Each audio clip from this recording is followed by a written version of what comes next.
Vamos a iniciar con una oración y voy a pedirle que incline su cabeza, cierre sus ojos y vamos a pedir la dirección de nuestro Señor. Dios soberano, eterno, poderoso y grandioso en obras, en esta tarde que hemos adorado tu nombre, hemos exaltado, Señor, hemos alabado, y todo esto solo por la gracia que hay en ti, que nos permite entrar delante de tu presencia revestidos únicamente con la sangre hermosa, preciosa de Jesucristo. Ahora nosotros vamos a pedirte que continúes en este tiempo derramando de tu bendición, haciéndonos comprender lo que has escrito a través del texto.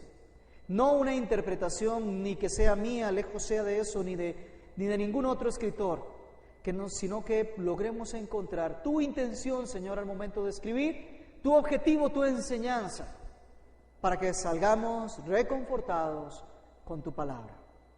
Señor, a ti toda gloria, honra, por la eternidad. Amén y amén. Romanos capítulo 1. Voy a invitarle a que leamos los versos del 1 al 7, para que tengamos allí nuestra reflexión. Dice así la palabra del Señor: Pablo, siervo de Jesucristo, llamado a ser apóstol, apartado para el evangelio de Dios que Él había prometido antes por sus profetas en las Sagradas Escrituras acerca de su Hijo, nuestro Señor Jesucristo, que era del linaje de David según la carne, que fue declarado Hijo de Dios con poder según el Espíritu de Santidad por la resurrección de los muertos, y por quien recibimos la gracia y el apostolado para la obediencia a la fe en todas las naciones por amor de su nombre, entre las cuales estáis vosotros también, llamados a ser de Jesucristo. A todos los que estáis en Roma, amados de Dios, llamados a ser santos, gracia y paz a vosotros, de Dios nuestro Padre y del Señor Jesucristo. Muy bien. La semana anterior habíamos hecho un preámbulo y nos habíamos concentrado en Pablo. Habíamos hablado un poco acerca de Pablo, lo que estaba viviendo, su entorno, la iglesia a la cual escribe. En general nos mantuvimos en el verso 1. Pablo, siervo de Jesucristo. Y vamos a retomar algo muy breve de esta primera frase.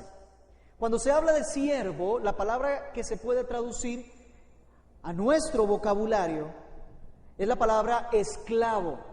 Decíamos la semana anterior que Pablo se daba un lujo.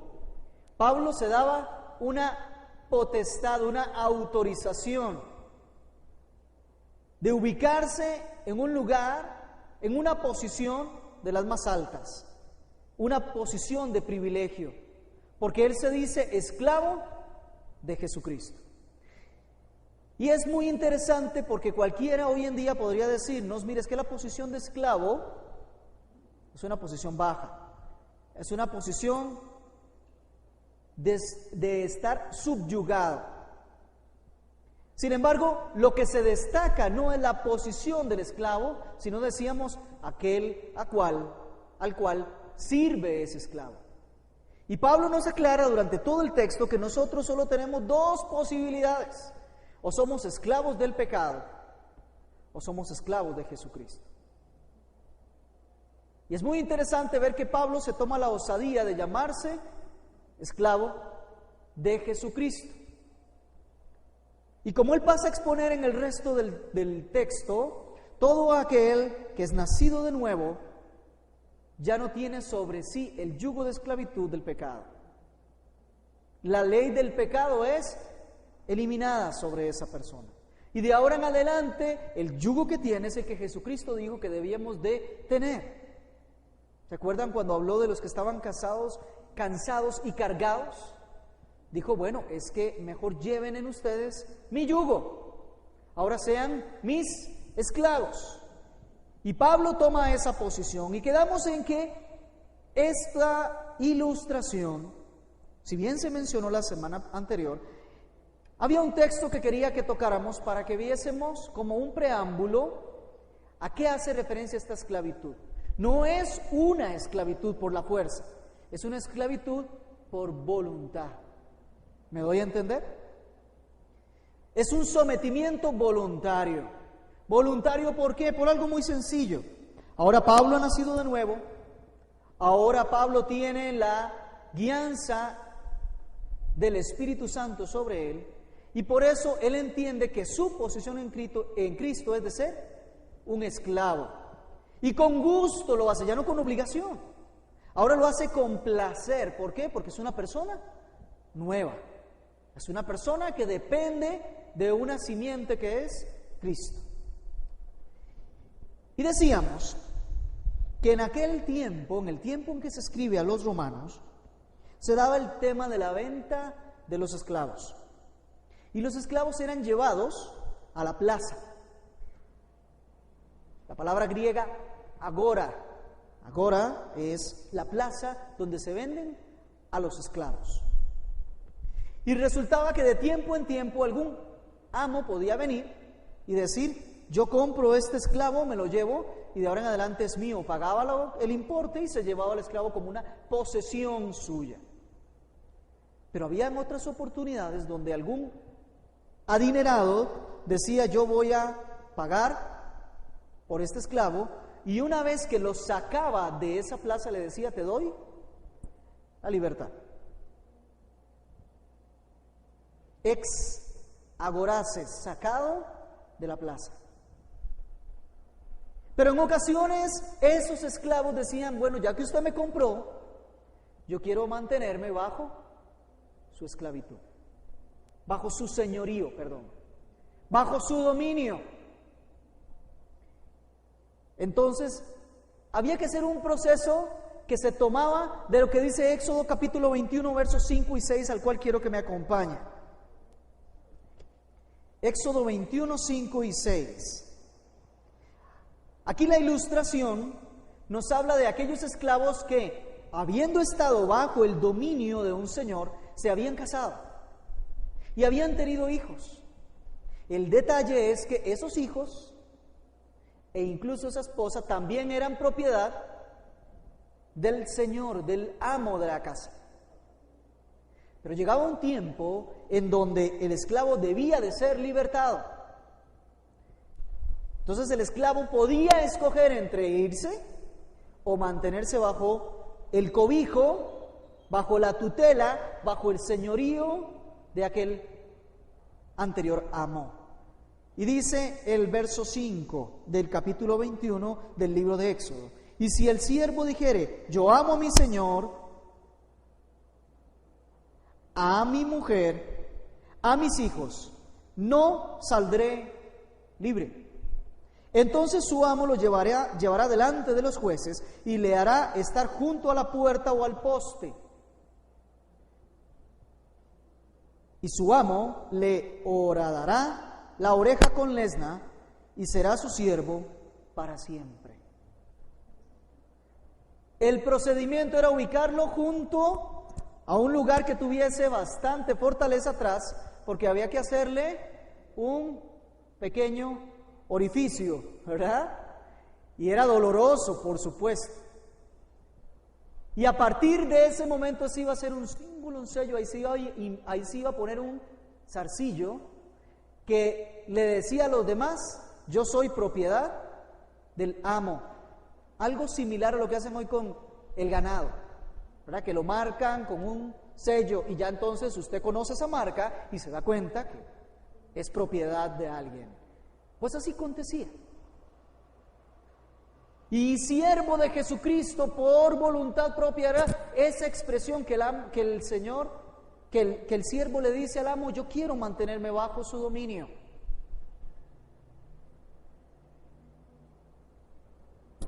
Esta es la expresión que Pablo utiliza, el mantenerse voluntariamente bajo el dominio de Dios. ¿Y por qué lo hacía voluntariamente? Por algo muy sencillo: era una persona nacida de nuevo, era una persona guiada por el Espíritu Santo, era una persona que conocía su posición en Cristo.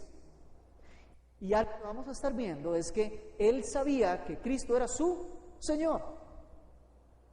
Y aquí, déjenme decirles, el libro de Romanos está escrito para aquellos hermanitos y hermanitas que ya pertenecen a la familia del Señor. No para los que están afuera, sino para los hijitos que nos mencionaba Daniel hace unos minutos, para los jóvenes que nos mencionaba Daniel hace unos minutos, para los adultos. Es un libro que nos aclara mucho de la doctrina que inicialmente aprendimos, pero que es necesario profundizar un poco más. Muy bien. Después de que tocamos el verso primero, nos damos cuenta que avanza en el texto. Pablo dice: yo soy siervo de Jesucristo, llamado a ser apóstol, apartado para el evangelio de Dios. Y a partir del verso 2, Pablo se olvida de seguir hablando de sí mismo y habla del contenido del evangelio de Dios. Y dice que ese evangelio había sido prometido antes por sus profetas en las sagradas Escrituras. Hay algo muy interesante. Si nos vamos al griego y tratamos siempre de hacer una interpretación literal y gramatical, nosotros nos damos cuenta que hay una figura literaria por allí que tal vez alguno haya escuchado en sus estudios en el colegio. Es un hiperbatón. Una palabrita nueva, ya aprendimos hoy, ¿verdad? El hiperbatón, ¿qué hace? Hace que vamos a decir una frase donde vamos a resaltar algo que nos interesa de toda esa frase. ¿Me doy a entender? Voy a darle un énfasis a un punto específico que me interesa resaltar de toda esa frase. Voy a romper el orden natural de la gramática con tal de traer un interés, el interés del lector en un punto específico. Voy a darles un ejemplo. Nosotros podríamos llegar a decir que el ministerio pastoral es un ministerio grande. Y suena normal. Pero si nosotros decimos grande es el ministerio pastoral, fíjense que rompimos la gramática para darle énfasis al hecho de que es grande. Se da un realce a aquella palabra, a aquella frase que se quiere resaltar. Y fíjese cuando leemos, dice que él había prometido antes por sus profetas en las Sagradas Escrituras acerca de su Hijo, nuestro Señor Jesucristo. ¿Se da cuenta el realce? Que era del linaje de David, que fue declarado Hijo de Dios con poder, según el Espíritu de Santidad, por la resurrección de los muertos. ¿Dónde encontramos el énfasis? El énfasis lo encontramos en nuestro Señor Jesucristo. De ahora en adelante hay un cambio de enfoque. Pablo dijo: bueno, yo soy el que les escribe, soy un siervo de Jesús, fui llamado por el Señor, apartado para eso, para un evangelio que se refiere a nuestro Señor Jesucristo. Y el resto de la Escritura continúa con el énfasis puesto en nuestro Señor Jesucristo. Nota importante: Señor Jesucristo. No habla de nuestro Salvador, habla de nuestro Señor. Porque lo que va a resaltar acá es el señorío de Jesucristo. ¿Qué pasó con ese evangelio? ¿Qué es? ¿De qué se trata esa nueva noticia? Bueno, fíjese que nos dice en el verso 2 que esa noticia ya había sido prometida antes. Prometida antes por los profetas. Está hablando de promesas que ya habían sido anunciadas. ¿Qué significa? Que el evangelio hace referencia a algo que el Señor ya venía anunciando hace mucho tiempo. Dice Pablo: de lo que yo les voy a hablar ahora no es una idea nueva, no es una filosofía nueva, no es un pensamiento nuevo, es algo que ya estaba prometido, es algo que Dios ya había anunciado y había dicho. Y se refiere a los profetas en general, Aunque sabemos que algunos escritores de los libros del Antiguo Testamento no eran necesariamente profetas. Pero él hace referencia en un término genérico a todos aquellos que participaron en esas promesas que quedaron escritas para que nosotros pudiésemos leer.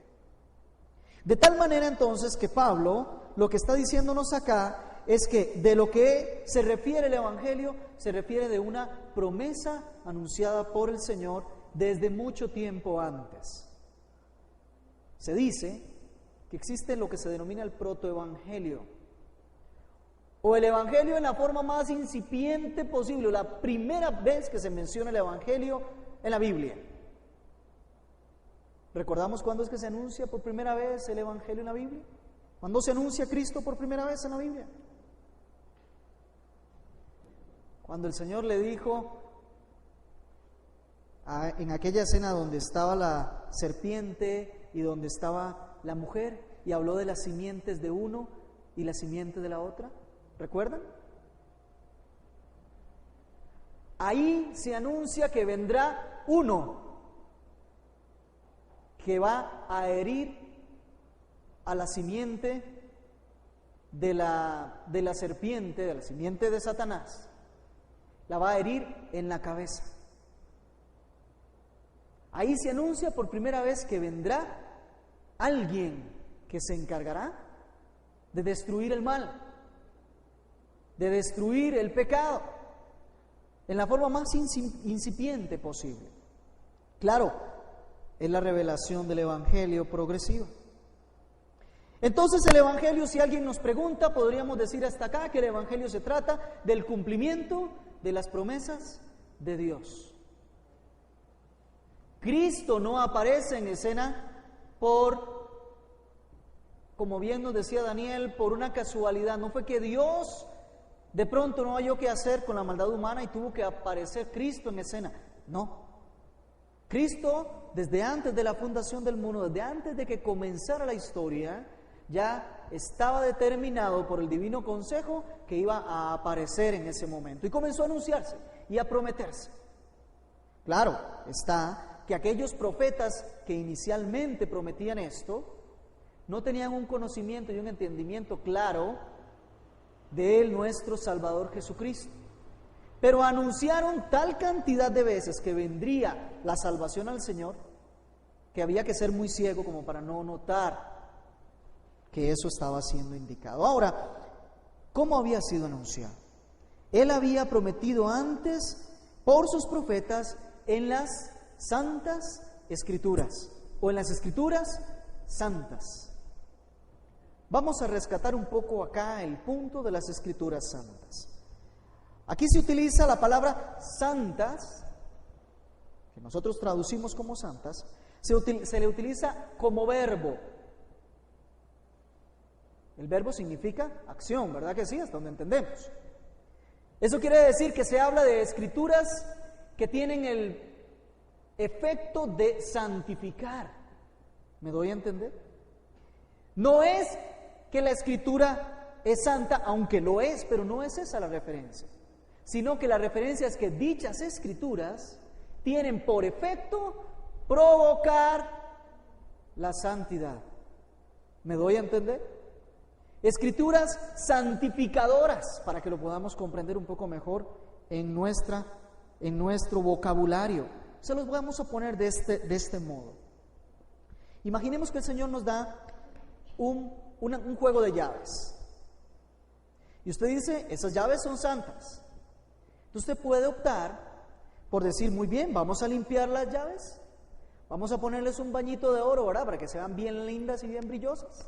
Los vamos a buscar una cajita de cristal y una almohadilla de terciopelo y las vamos a ubicar ahí y las vamos a exhibir porque son llaves santas. ¿Qué le parece? Está bonito. Sin embargo, eso no trae como mucha utilidad. ¿Qué le parece si agarramos esas llaves, las sacamos de la cajita de cristal y buscamos la puerta con la cual esas llaves abren para poder ingresar y ver qué hay ahí? De eso se trata las escrituras santificadoras o santas. El santificarse por medio de las Escrituras, vamos a aclarar, no es un logro personal. El ser santo por medio de lo que nos dicen las promesas del Señor, los juicios del Señor, es un estado que el Señor nos proporciona, nos da, es un don de Dios. Nosotros somos llamados santos y nosotros nos santificamos porque a Dios le place que así ocurra en nuestras vidas, no porque nosotros lo hayamos logrado. El problema es que ellos en esa época, en ese tiempo, llámese fariseos, llámese religiosos, tenían a las Sagradas Escrituras como una reliquia. Nosotros somos los que guardamos el pacto, nosotros mantenemos la ley, nosotros sabemos las Sagradas Escrituras y las tenemos en rollos y las copiamos. Y se jactan de tener unas reliquias santas, pero jamás se acordaron, nunca pensaron que lo que decía ese texto era la verdad. Habían quitado el gozo por aprender de las Santas Escrituras. Y de nada valía entonces tenerlas sin que fuese su razón de ser. Recordemos a Jesús, por ejemplo, en Lucas capítulo 24 y verso 25. Él va caminando con dos en la ruta de Emaús, ¿recuerdan? Y que venían hablando de todo lo que había pasado y Jesús se acerca y comienza a preguntarles, bueno, varones, ¿para dónde van? ¿O qué ha pasado? ¿Cómo están las cosas? Ellos comienzan a decirles que conocimos a Jesús, creíamos que era, pero ha pasado esto, ya fue crucificado hace 3 días y demás.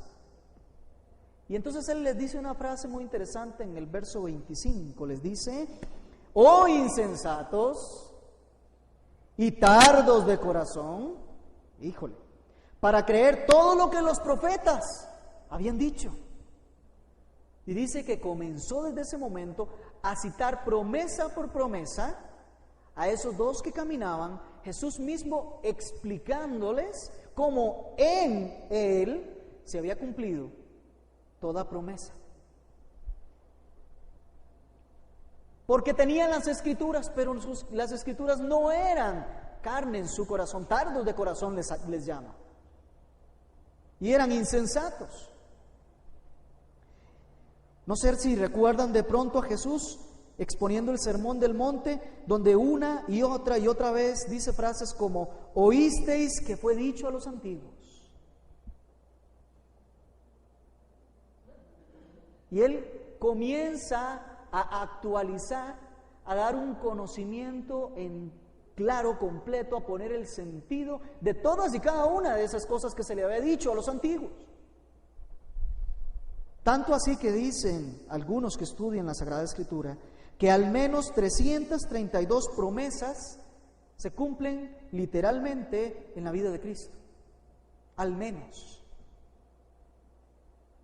Y Jesús en Mateo capítulo 5, versos 17 y 18 les dice, yo no vine a abrogar la ley, vine a cumplir todo lo que está escrito allí en la ley. Veamos entonces, podemos concluir nosotros que en efecto Pablo al decir que el Evangelio se trata de lo que el Señor prometió en las Escrituras que nos permiten santificarnos, es una realidad, es una verdad. El Evangelio se trata de Cristo. El Evangelio es Cristo. El contenido completo del Evangelio está directamente en Cristo. No se sale de ahí. Y no es nada nuevo. Ya el Señor lo venía anunciando. No es una nueva teoría, no es una nueva filosofía. Y yo les insto, amados hermanos, a que cuando alguien viene a hablar de una nueva revelación, de algo nuevo que el Señor ha dado, por favor, sea un poquito más cauto y ponga ahí el signo de pregunta, ¿verdad? Enciéndasele la luz roja. Porque fíjese que el Evangelio se trata de Cristo y fue anunciado hace mucho tiempo. De tal manera que no podemos decir que haya algo nuevo. Pablo dice, yo no vengo a enseñarles nada nuevo, vengo a enseñarles lo que había sido escrito y había sido dicho de hace mucho tiempo ahora. Y el verso 3 y 4 que vamos a leer, no solo nos habla de la promesa, sino que nos habla de la persona de la cual se trata el Evangelio. El Evangelio no se trata del ser humano, esa no es la figura central, ese no es el protagonista, ningún ser humano. Se trata de Jesús, el ser humano y Dios al mismo tiempo. Y de ese va a hablar Pablo en el verso 3 y 4. Leamos. Acerca de su Hijo, nuestro Señor Jesucristo, que era del linaje de David según la carne, que fue declarado Hijo de Dios con poder según el Espíritu de santidad por la resurrección de los muertos. Hay una palabra que destaca en esos versos y es que dice que Jesús fue hijo. ¿Se da cuenta? Cuando hablamos de que alguien es hijo, es porque le hacemos una relación directa con aquel que es su ascendiente, ¿no? Hijo de, entonces hablamos de proveniencia. Pero además, en el contexto en que se escribe la carta, hijo implica, cuando se dice hijo de otra persona, implica que las cualidades del carácter moral de esa persona que era el progenitor se trasladan a su hijo. ¿Me doy a entender? Tanto así que incluso a un nivel hasta de oficio. Recuerden que a Jesús se le llama el carpintero. ¿Por qué? Porque José era carpintero, ¿verdad? Cuando se dice hijo de alguien es porque las características, las cualidades, la esencia de ese alguien progenitor se trasladan al hijo. Y en relación a Cristo, vemos que dice que Jesús tuvo una característica que usted y yo siempre tendremos. Acerca de su Hijo, nuestro Señor Jesucristo, que era del linaje de David, según la carne. Jesús fue un ser humano, un hombre. Y lo subrayo, Jesús fue 100% un hombre. Entiéndase, sujeto a todo lo que cualquier otro ser humano está sujeto. Y lo digo con firmeza porque hoy en día hay muchos pensamientos filosóficos y demás que hacen o que pretenden que restarle humanidad a Jesús. Los gnósticos, ¿verdad?, trabajan mucho esos temas. La Nueva Era dice que Jesús en realidad fue como una especie de espíritu ahí que anduvo y que en realidad fue visible, pero no fue nunca una persona. Entonces eso le restan el tema de haber muerto, el tema de haber resucitado, en fin. No. Él dice, Pablo, nos dice que Jesucristo tenía un linaje. Es decir, si usted puede empezar a sacar quién es su papá, su mamá, sus abuelos, sus bisabuelos, y sigue subiendo, usted perfectamente encuentra todo un linaje en Cristo Jesús, como cualquier otro ser humano. Y del linaje de David, ¿por qué? Porque del lado de su madre, que fue con la que sí compartió sangre, del lado de su mamá, él provenía de Natán, uno de los hijos de David. Y por el lado de José, su padre adoptivo, con el cual no compartía genéticamente ninguna porción, él era descendiente de Salomón, el hijo de David que gobernó después de él. Así que cuando buscamos las dos genealogías, háblese en el caso de Mateo capítulo 1, la genealogía de Jesús por el lado de José, o háblese del capítulo 3 de Lucas, la genealogía de Jesús por el lado de María, su madre, en ambos vamos a encontrar en algún momento que se entrelazan y llegan hasta el rey David. Dios había sido claro y había dicho que David iba a tener un reino que nunca iba a acabar. Y ahí está cumplido. ¿Perdón?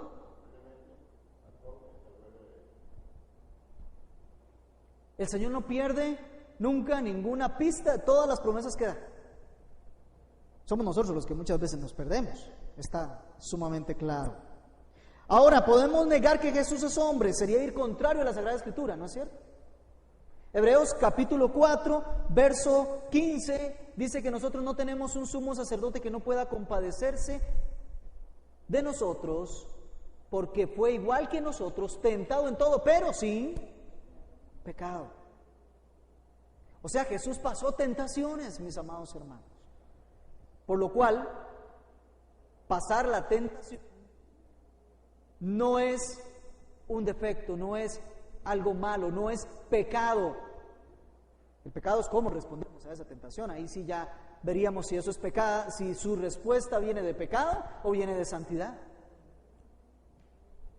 Pero Cristo vivió lo mismo que nosotros. En Primera de Juan, capítulo 4 y verso 12 nos dice que la única forma de que reconozcamos que alguien es hijo de Dios es cuando se atreve a proclamar que Jesús fue un hombre. Y que todo aquel que proclama que Jesús no vino en la carne, ese tiene el espíritu del anticristo, del que es contrario a Cristo. Y lo digo porque, insisto, hoy en día de muchas maneras se nos está tratando de inculcar una idea. La idea de que Cristo nunca fue hombre. Y Filipenses capítulo 2, versos 7 y 8 dice que el Señor, estando en forma de siervo, tomó forma de hombre. Y estando en la condición de hombre incluso, fue siervo. Curioso, como Pablo, que también fue siervo. Curioso que como usted y yo, esa es la meta, llegar a ser siervos. ¿Ve? Jesús, 100% un hombre. Esto sin entrar a conocer otros detalles, ¿verdad? Que podríamos ampliar y profundizar un poco más. Jesús lloró, Jesús comía, Jesús dormía, Jesús estuvo triste, estuvo alegre, Jesús pasó por todo eso. Nació, murió, completamente un hombre. Pero sigamos leyendo, verso 4. ¿Qué más pasó con Jesús? Fue declarado, vea qué interesante, Hijo de Dios. Hace un rato decíamos que cuando se decía hijo de alguien, las cualidades y esencias de ese alguien se trasladan al Hijo. Y Daniel nos está enseñando que Dios es, entre muchas otras cosas, soberano, omnipotente, omnisciente, infinito, eterno, poderoso, en fin, todo lo que podamos hablar. Todo eso es la esencia que tiene el mismo Cristo. Hebreos capítulo 1, verso 3 nos habla de que Él es la imagen de su sustancia. En el texto original, la impronta de Dios. O sea, una esencia idéntica, igual a Dios. Ese es Jesús. 100% hombre, 100% Dios. Ahora, vean qué interesante. El verso 4 nos dice que fue declarado Hijo de Dios con poder. Analicemos un poco la frase. Declarado. ¿Qué significa que fue declarado Hijo de Dios? No significa que fue constituido Hijo de Dios con poder por la resurrección de los muertos, sino que la resurrección de los muertos declaró que Jesús era Hijo de Dios. Es interesante, es una declaración de Dios diciendo: este es Hijo mío, con el acto de la resurrección de los muertos. No es que no lo fuera antes, por eso digo que no fue constituido con la resurrección, no es que al haber resucitado Jesús se constituyó Hijo de Dios, no. Se declaró que era Hijo de Dios, pero ya Él era constituido Hijo de Dios desde mucho antes, ¿no es cierto? Mi hijo eres tú, aquí yo te he engendrado hoy, dice el Salmo capítulo 2, verso 7, hablando Dios acerca de Jesús.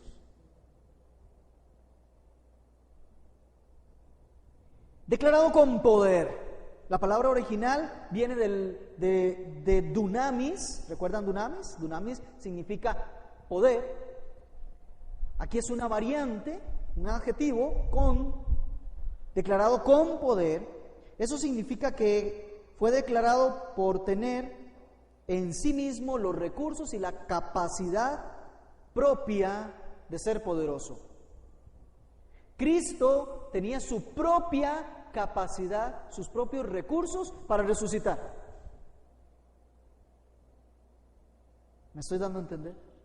¿No es cierto que en la tierra Jesús anduvo y dijo, yo pongo la vida y la vuelvo a tomar cuando quiere? Tengo la capacidad de dar la vida y de volverla a tomar. Pregunto, ¿alguno de nosotros puede hacerlo? ¿Algún espíritu potestad puede decir, yo voy a entregar la vida y después la puedo tomar cuando quiera? No existe esa posibilidad. Solamente el dueño de la vida tiene la capacidad de poner la vida y de volverla a tomar. El único que tiene la capacidad, que tiene la vida en sus manos es Dios. Y por eso Jesús, al poner su vida y volver a resucitar, nos está mostrando que tiene el poder de Dios, que es hijo de Dios, con poder.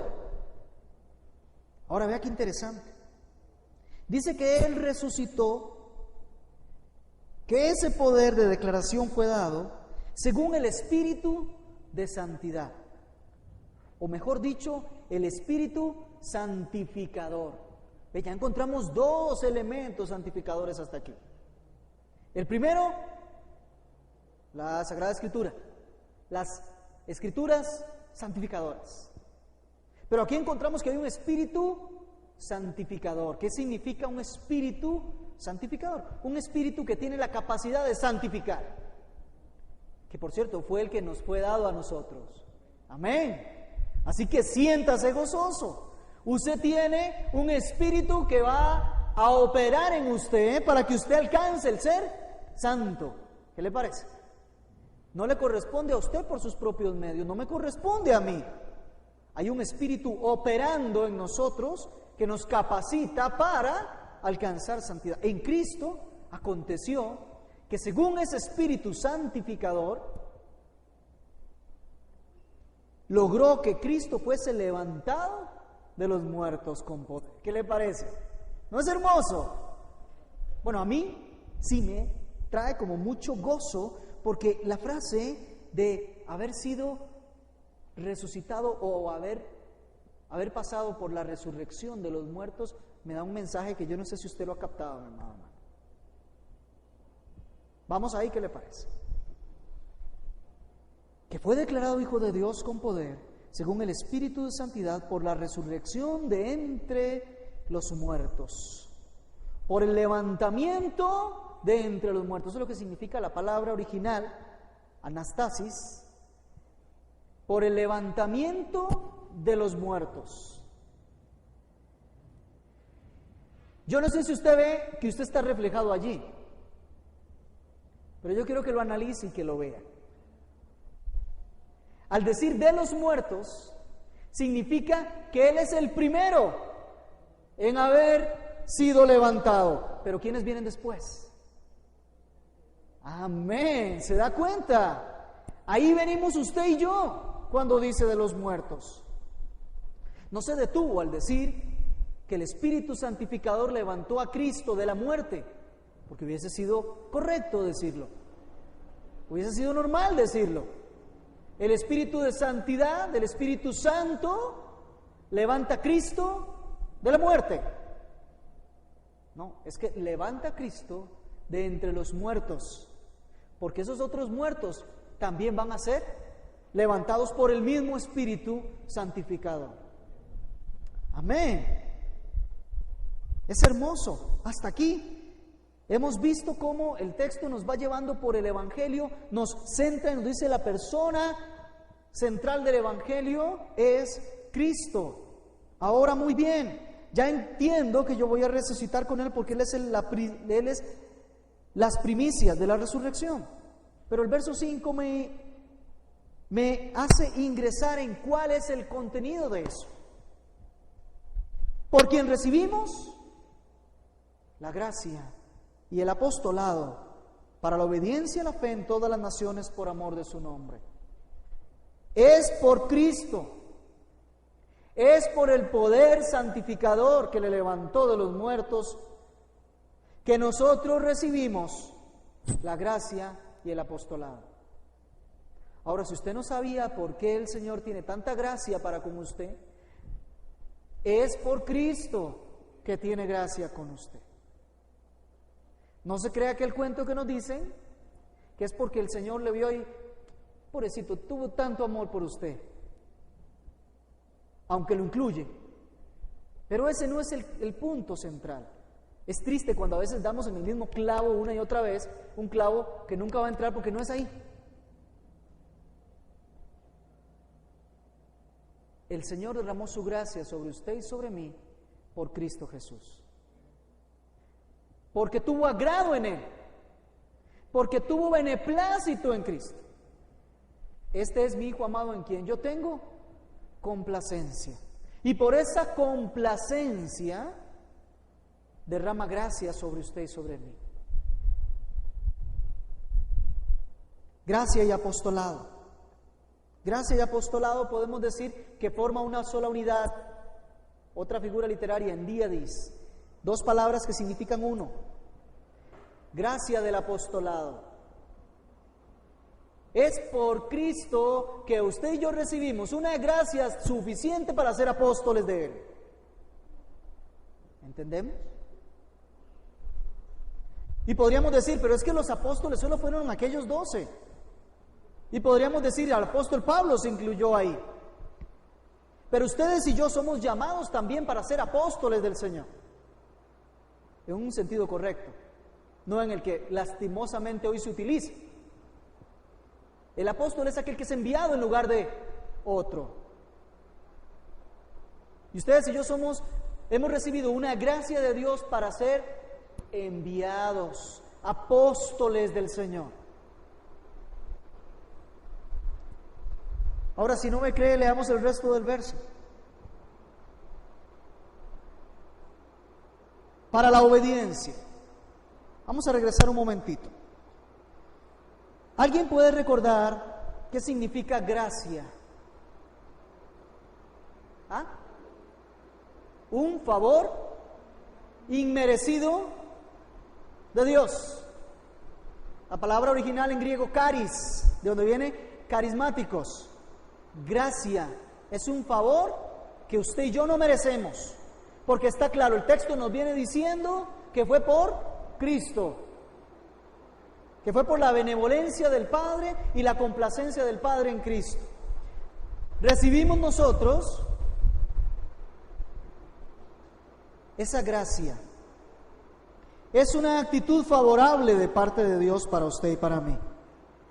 Efesios capítulo 1, verso 1 nos dice que nosotros hemos recibido toda bendición espiritual en los lugares celestiales, pero ¿con quién? Con Cristo. Gracia no se limita a que Dios tiene una buena opinión de nosotros. Gracia significa toda dádiva y todo don perfecto que proviene de Dios ha sido dado por Cristo Jesús. ¿Ve? Segunda de Corintios 8:9 dice que Jesús mismo, siendo rico, se hizo pobre, para que en su pobreza nosotros fuésemos ricos. Yo no sé si entendemos con profundidad esto. Vamos a ver. Cristo, dueño, Señor, amo de todas las cosas, nada se le escapa. Entiéndase a un ámbito espiritual, entiéndase en un ámbito material, entiéndase en el ámbito que usted lo quiera entender. Cristo, Señor de todo. Él se hace pobre, despojándose de todo, para que en su pobreza usted y yo recibiésemos toda riqueza. ¿Me doy a entender el procedimiento? Y llegará el día en que Cristo vuelve a recibir toda autoridad, poder, dominio, control y abundancia. No es que no la tenga ahora, pero va a ser declarado en un momento. Ahora, si en su pobreza usted y yo fuimos ricos, ¿cómo seremos en su riqueza? Pregunto. ¿Cómo seremos en su riqueza? Primera de Corintios 2:9 dice que cosas que ojo no vio, ni oído yo, ni han subido al corazón del hombre, son las que Dios tiene preparadas para los que le aman. Yo quiero que usted entienda hasta dónde alcanza la gracia que el Señor nos ha dado. Incluye todo beneficio, incluye toda dádiva, incluye el hecho de que usted y yo hoy tengamos vida, que usted y yo hoy podamos congregarnos, que podamos comer, que podamos ver, que podamos disfrutar de la creación de Dios. Toda dádiva, todo don del Señor provienen y se incluyen en esa palabra, gracia, que hemos recibido de Dios. Es profundo, hermanos. Es mucho más profundo. La gracia, decíamos, es un favor inmerecido de Dios. Para comenzar, nosotros somos salvos por gracia, por medio de la fe, y esto no de nosotros, porque es un don de Dios. Por eso, qué hermoso cuando a Daniel y a mi persona nos pueden catalogar como predicadores de la gracia. ¿Qué le parece? No porque andemos derrochando gracia por todo lado donde vamos, sino porque todo lado donde vamos vemos derrochada la gracia de Dios. Y a ella nos referimos. No es juicio, es gracia lo que el Señor nos ha dado. Pero esta gracia, esta cantidad de dones, beneficios y demás que el Señor nos ha dado, dice, son para la obediencia de la fe en todas las naciones. Podríamos decirlo, para una obediencia que proviene de la fe, para una obediencia que nace de la fe que tenemos en Cristo. Ahora sí entiende por qué el ser esclavo de Jesús es algo voluntario. Usted se da cuenta que ha recibido tantas bendiciones, tanto beneficio de parte de Dios, que en usted sencillamente puede haber una única respuesta: obediencia a esa fe, a esa creer que tuvo en Cristo. Y ha sido capacitado por Dios para ser un esclavo del Señor, para ser un apóstol del Señor, para ser un enviado del Señor. Porque de eso se trata el Evangelio. El Evangelio se trata de toda dádiva, de todo don que Dios ha dado a nosotros por medio de Cristo para que le podamos obedecer. Pues sin gracia no podemos obedecer a Dios. En nuestro estado normal, natural de pecadores, es imposible que podamos obedecer a Dios. Los deseos de la carne, dice, no solamente no pueden seguir los designios de Dios, no solo siguen los designios de Dios, sino que ni siquiera pueden. Para la obediencia que viene de la fe. Romanos capítulo 16. Vamos por favor a Romanos capítulo 16. Y vamos aquí a adelantar algunas cosas interesantes que Romanos nos ha puesto. Capítulo 16. Versos 25 y 26. Por favor, leámoslo con detenimiento. A veces pasamos por los textos un poco por encima. Leamos versos 25 y 26 de Romanos 16. Y al que puede confirmaros según mi evangelio y la predicación de Jesucristo, según la revelación. Vamos por partes. Daniel nos mencionaba que es imposible conocer a Dios por más que lo estudiemos. Solamente que haya una revelación. Entonces, por la revelación del misterio que se ha mantenido oculto desde tiempos eternos, pero que ha sido manifestado ahora, y que por las escrituras de los profetas, según el mandamiento del Dios eterno, se ha dado a conocer a todas las gentes para, aquí está el propósito de que el Señor revele su gracia, revele su evangelio, para que obedezcan a la fe. Está hermoso, ¿no? El evangelio tiene un para. No solo tiene un cómo, no solo tiene un por qué, sino el Evangelio tiene un propósito claro, definido y determinado, para que seamos obedientes a la fe. Para eso usted fue salvo, para eso yo soy salvo, para eso fui llamado, para obedecer a la fe.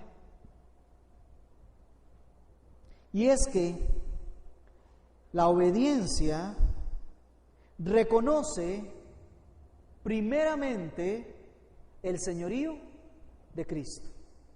Yo no puedo obedecer a Cristo a no ser que lo reconozca como Señor de mi vida. Por eso va unido y ligado al hecho de que el contenido completo del Evangelio es Cristo. Porque solo reconociendo a Cristo como Señor, yo puedo obedecer a la fe y tener el acceso a esa gracia por la cual estamos firmes ahora, dice Pablo en el mismo libro de Romanos. Muy bien, avancemos un poco más. ¿Para qué yo obedezco al Señor? Dice muy claramente el verso 5. Por amor de su nombre. El fin de todas las cosas, el enfoque central, la finalidad del Evangelio es obedecer para la gloria del nombre de Dios. Daniel nos decía que los cielos cuentan la gloria de Dios, que el firmamento anuncia la obra de sus manos, que un día emite voz a otro día y todos juntos exaltan al Señor.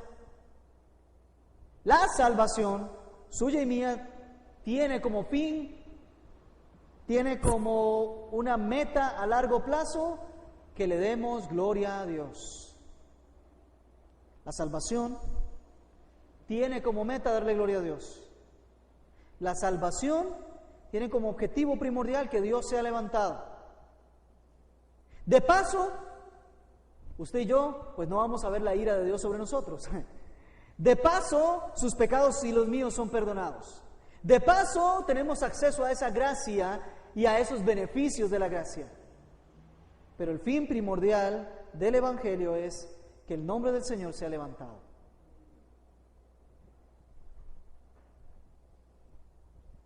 La forma, verso 6.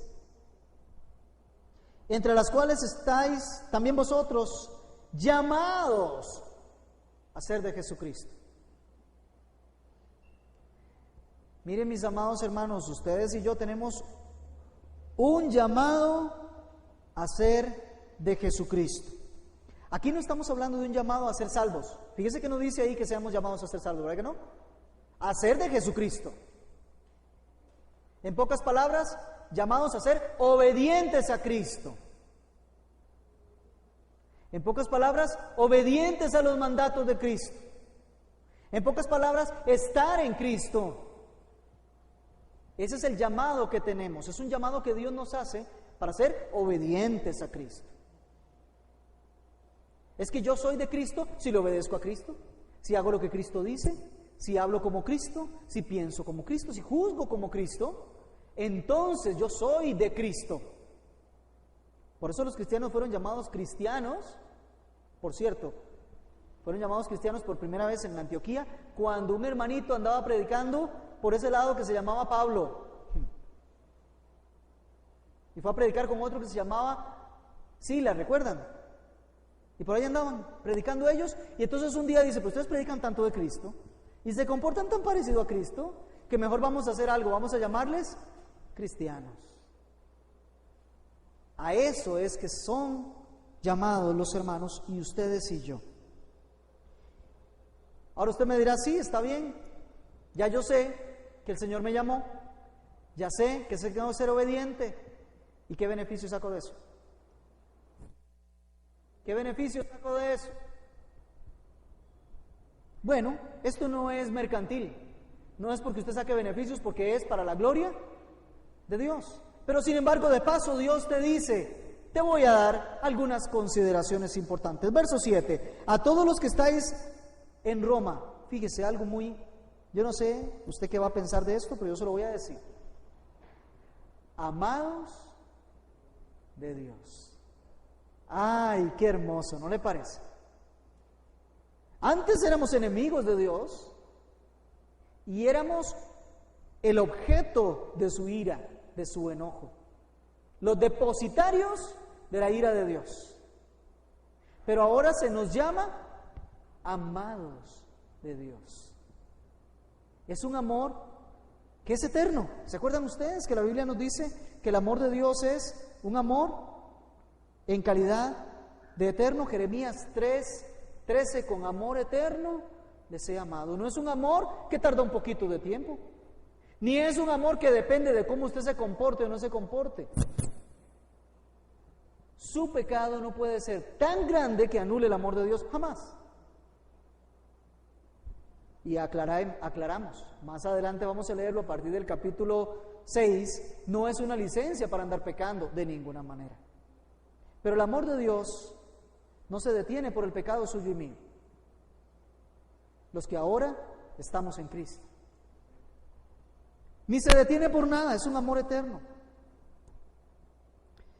Efesios capítulo 2, versos 4 y 5 dice que Dios es rico en misericordia, con un gran amor con que Él nos amó. ¿O no recordamos 1 Juan 3:1? Mirad cuál amor nos ha dado el Padre, que seamos llamados hijos de Dios. Es un amor que nos incluye dentro de su familia y que nos hace semejantes a Cristo. Porque hasta aquí hemos visto que el único hijo de Dios es Cristo. Pero tenemos tal amor del Padre que podemos ser llamados hijos de Dios. Empezamos a tener su santidad, su carácter, empezamos a tener su naturaleza. Y no solo eso, llamados a ser santos, dice la versión Reina Valera. El original dice sencillamente llamados santos, habiendo sido llamados aparte. Es una santidad posicional.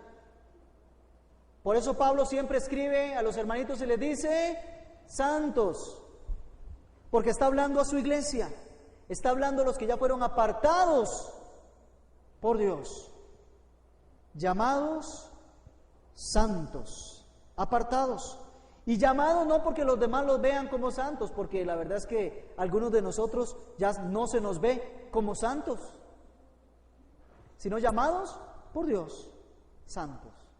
Una declaración, una designación real, divina. Una designación hecha por Dios. Usted es santo, yo soy santo. Amén. Pero ¿qué otro beneficio tenemos además de que Dios nos ama y nos apartó? Terminamos el verso 7 diciendo, gracia y paz. ¿Qué le parece? Aquí Pablo hace algo interesante. Si ustedes se fijan y leen todos los versos del 1 al 7, Pablo inicia saludando, después habla del Evangelio y finalmente termina el saludo y les dice a ustedes, gracia y paz de Dios nuestro Padre y del Señor Jesús. Vamos a detenernos ahí. Gracia, habíamos hablado, encierra todos los dones, todos los favores, todos los beneficios del Salmo 103. Están incluidos dentro de la palabra gracia.